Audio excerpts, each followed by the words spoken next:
Hi. Well, we're back again today. We're going to be reading James and the Giant Peach. One of the things we've done is we've provided a link for you. It'll take you to a YouTube page where there's a lady with a better voice than mine who does a really good job on voices who will be reading to you. She'll also have the book, and if you put a full screen on it, you're able to follow along as she reads the book. As we do some of these things, I suggest just to have your copy of your paper with you. Then you can kind of stop if you hear something that you might need to write down. The first paper we're going to be working on is characters. I'm going to go ahead and give you a list of some of the characters to listen for. What I want you to do is when you hear it being read about a characteristic or something that that person is like, I want you to stop the recording and I want you to write it down on your yellow sheet here. So, the first character that I'm going to add on here is James.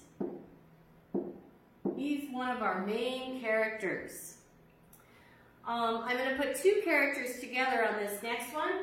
This is his mom and dad. Once you get into the story, you're going to realize there's not much told about them there at the beginning of the story, and then they're gone. So we'll put them together in line 2. The next person you're going to listen for is Aunt Sponge.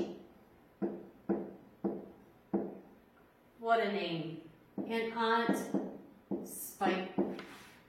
Spiker. And then an old man. Basically, as these characters come into your story, they're going to tell you about them. Go ahead, again, feel free to stop the recording, write down a description of them. With James, you might want to write down, was he a happy child to begin with? Was he a sad child to begin with?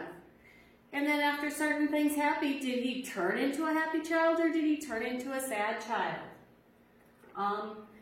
With mom and dad, maybe explain what they were like with James. And then if you listen for Aunt Sponge and Aunt Spiker, they actually have a place, and I'm giving you a hint, where they say 3 descriptive words about them. Make sure and stop your recording and write those descriptions down. And those are within the first few chapters. So go ahead, we'll be keeping this because as more characters come into the story, we'll be adding more characters on here and writing their descriptions. Okay? The next thing that I wanted to talk about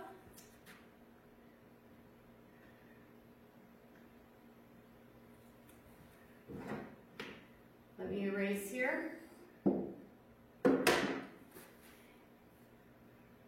is we're going to compare and contrast James' life with his parents and with his aunts.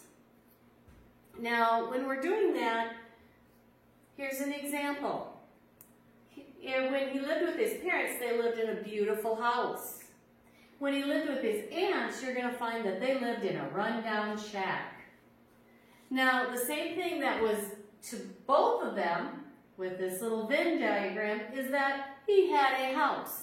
Although one was beautiful and one was a shack, the fact was he still had a house. Some of the things you might want to put on there is, in which place did he play with a lot of children, and in which place did he play with no children? Was that when he was with his aunts or with his parents?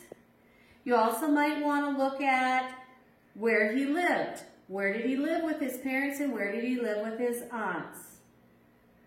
So go ahead and try.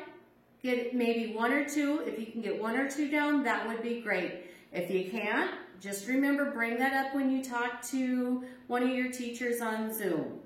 So I'll let you go for now. Go ahead and start listening to your story.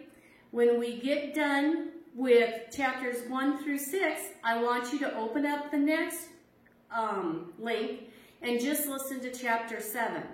After chapter 7, we have some worksheets that we're going to do. So it's divided a little differently than what our worksheets are divided into. So go ahead and get a good start. Have a good day.